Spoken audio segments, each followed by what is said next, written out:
बगुला, भगत और केकड़ा। एक जंगल में एक बहुत बड़ा तालाब था। हर प्रकार के जीवों के लिए उसमें भोजन सामग्री होने के कारण वहाँ विभिन्न प्रकार के जीव, पक्षी, मछलियाँ, कछुए और केकड़े निवास करते थे।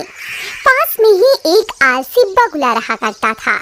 वह इतना आलसी था कि कोई काम करना तो दूर, उसे अपने लिए खाना ढूंढने में भी आलस आता था।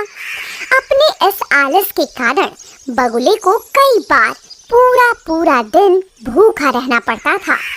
नदी के किनारे अपनी एक टांग पर खड़े खड़े दिन भर बगुला बिना मेहनत किए भोजन पाने की युक्तियां सोचता रहता था। एक बार की बात है, जब बगुला ऐसी ही किसी योजना को बना रहा था तो उसे एक उपाय सूझा। अरे वाह, एक उपाय सूझा है कि बिना मेहनत किए मछलियों का शिकार कैसे किया जा सकता है। चलो, मैं अब इस योजना को आजमाता हूँ और इसे सफल बनाता हूँ। अगले दिन बगुला योजना को सफल बनाने के लिए नदी के किनारे एक कोने में जाकर बैठ गया और मोटे मोटे आंसू टपकाने लगा। उसे इस प्रकार रोता देख केकड़ा उसके पास आया और उससे पूछा, अरे बगुला भैया, क्या बात है? ये कैसा वेश बनाए हुए हो और रो क्यों रहे हो? भोजन के लिए मछलियों का शिकार करने की बजाय बैठे बैठे आंसू बहा रहे हो। उसकी बात सुनकर बगुला रोते रोते बोला, क्या बताऊं केकड़े भाई, प्रायश्चित कर रहा हूँ। मुझे अपने किए पर बहुत पछतावा हो रहा है। अपनी भूख मिटाने के लिए मैंने आज तक न जाने कितनी मछलियों को मारा है।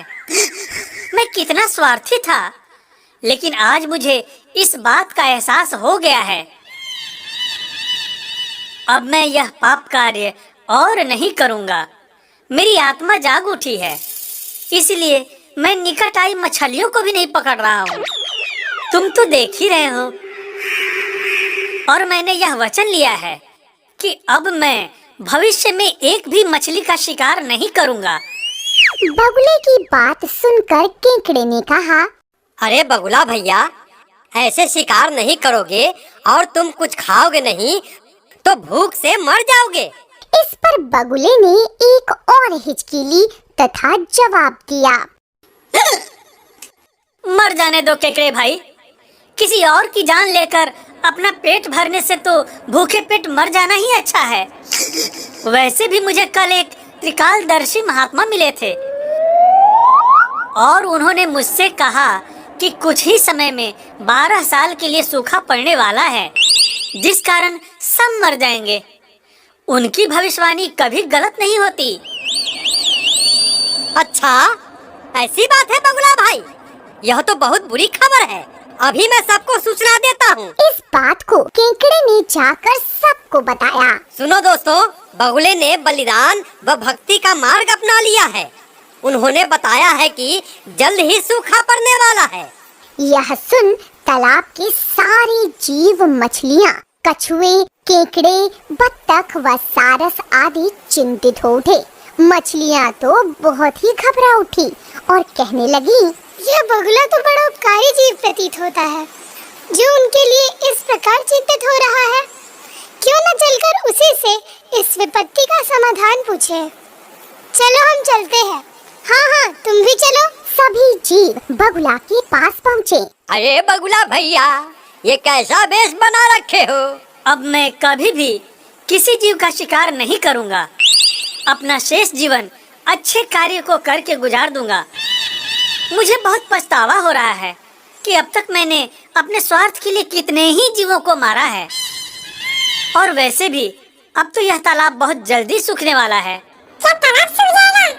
तालाब सूख जाएगा? हाँ भाई हाँ, अब तो तालाब जल्दी ही सूखेगा। तालाब सूख जाएगा? अरे तालाब सूख जाएगा तो हम जाएंगे कहाँ? हम तो मर ही जाएंगे। यह तो बहुत बुरी खबर है। भगत भैया, अब तुम ही हमें कोई बचाव का रास्ता बताओ। अपनी अकल लगाओ। अब तो तुम महाज्ञानी बन ही गए हो। है, मुझे सोचने दो। हाँ हाँ, जल्द उपाय बताओ बगुला भगत। हमें तो अब डर लगने लगा है। मेरे तो बहुत छोटे छोटे बच्चे हैं। हाँ हाँ, हमें बचा लो भगत भैया, प्लीज कुछ करो। अरे ठहरो भाई। बगुला सोचने का नाटक करने लगा। थोड़ी ही देर बाद उसने बताया, घबराओ नहीं दोस्तों, आओ मेरे साथ। मैंने कुछ सोचा है, क्योंकि हमें तो अब तुम सबकी ही चिंता लगी रहती है। यहाँ से कुछ कोस दूर एक जलाशय है, जिसमें पहाड़ी झरना बहकर गिरता है। वह कभी नहीं सूखता। यदि जलाशय के सब जीव वहाँ चले जाएं, तो उनके प्राणों की रक्षा हो सकती है। लेकिन अब समस्या यह है कि वहाँ तक जाया कैसे जाए। हमारे तो पाँव भी नहीं हैं। दूसरे सरोवर तक जाएंगे कैसे? जरा सोचो महात्मा, कोई तो उपाय बताओ। उसका भी उपाय है मेरे पास, यदि तुम्हें स्वीकार हो तो। क्योंकि हाँ बताओ बताओ भगत भैया। अगर तुम्हें मुझ पर भरोसा है तो मैं तुम सबको एक एक करके अपनी पीठ पर बैठाकर दूसरे सरोवर में पहुंचा दूंगा। क्योंकि अब मेरा सारा शेष जीवन दूसरों की सेवा करने में ही तो गुजरेगा। मछलियों को जैसे मार्ग मिल गया, उन्होंने बगुले के इस प्रस्ताव को स्वीकार कर लिया। सारे जीव खुश हो गए और गदगद होकर कहने लगे, भगत की जय, बगुला भगत की जय, बगुला भगत की जय। बस फिर क्या था, बगुले को तो जैसे मन चाही मुराद मिल गई। वह नित्य प्रति एक एक करके उन मछलियों को ले जाता और मार्ग में एक चट्टान के पास जाकर उसे उस पर पटक कर मार डालता और खा जाता। कभी मन हुआ तो भगत जी 2 फेरे भी लगाते और 2 जीवों को चट कर जाते। इसी प्रकार उसकी भोजन की समस्या हल हो गई।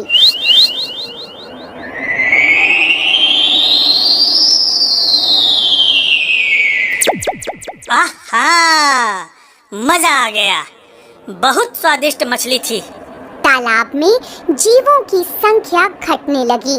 चट्टान के पास मरे जीवों की हड्डियों का ढेर बढ़ने लगा और भगत जी की सेहत बनने लगी। खा खा कर खूब मोटे हो गए।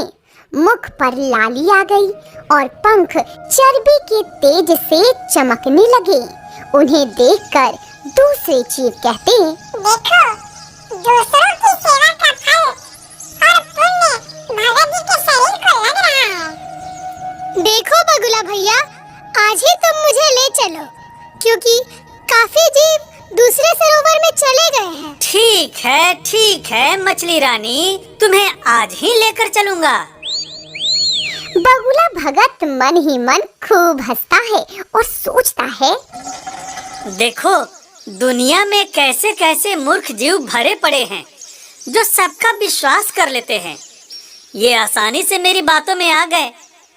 ऐसे मूर्खों की दुनिया में थोड़ी चालाकी से काम लिया जाए तो मजे ही मजे हैं। बिना हाथ पैर हिलाए खूब दावत उड़ाई जा सकती है और संसार से मूर्ख प्राणी को कम करने का मौका कम ही मिलता है। बैठे बिठाए पेट भरने का जुगाड़ हो जाए तो सोचने का बहुत समय मिल जाता है। चलो मछली रानी।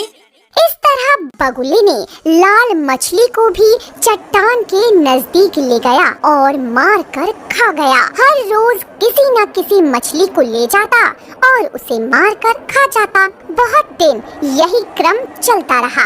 एक दिन केकड़े ने बगुले से कहा, अरे बगुला भैया, तुम हर रोज किसी ना किसी को ले जाते हो, लेकिन मेरी बारी अभी तक नहीं आई। मेरा नंबर कब आएगा? मुझे भी तो जान बचानी है ना।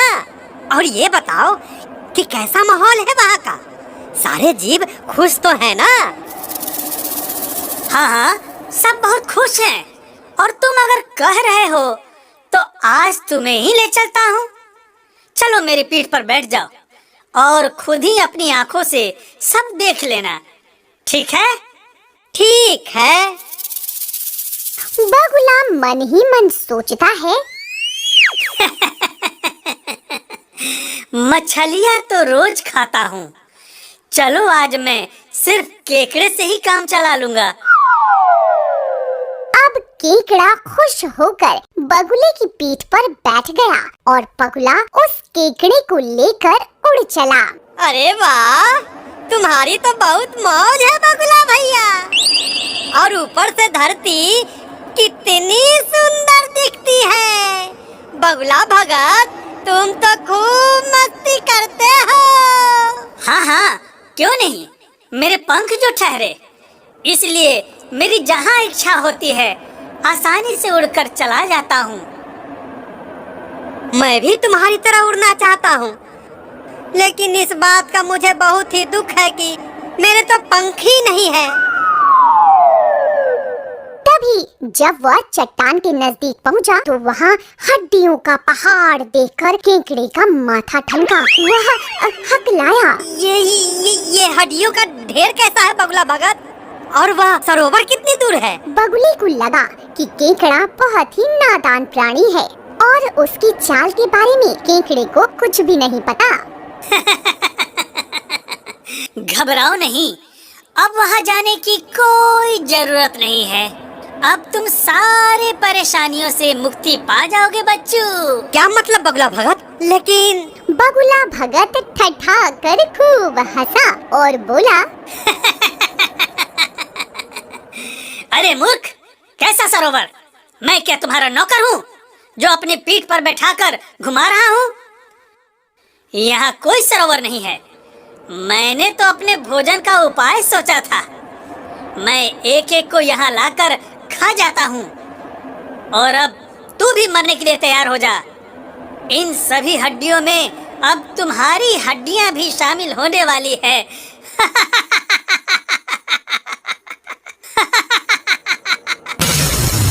अरे, तुम पर हमने इतना भरोसा किया और तुमने ऐसा धोखा दिया। तो क्या करता मूर्ख, भूखा मर जाता। अब तू भी मरने के लिए तैयार हो जाओ।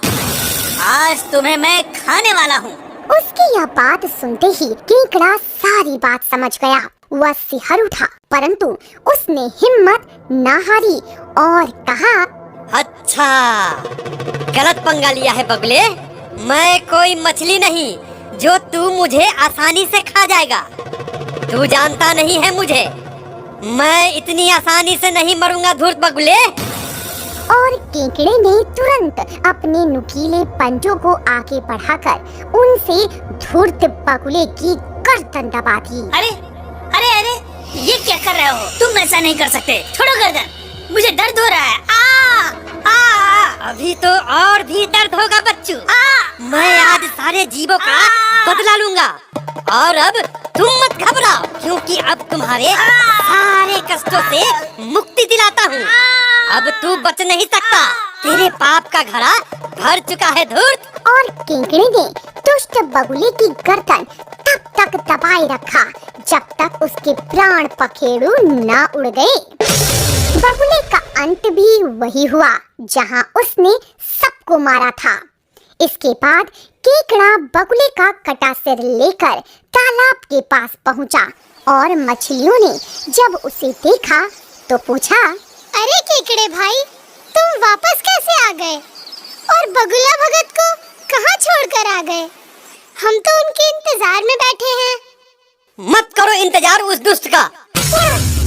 फिर केकड़े ने अपने बाकी साथियों को सारी सच्चाई बताई कि कैसे दुष्ट बगुला भगत उन्हें धोखा देता रहा।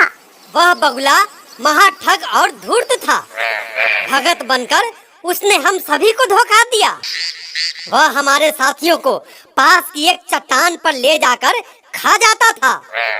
मैंने उस धूर्त बगुले को मार दिया है, लेकिन अब डरने की कोई बात नहीं है।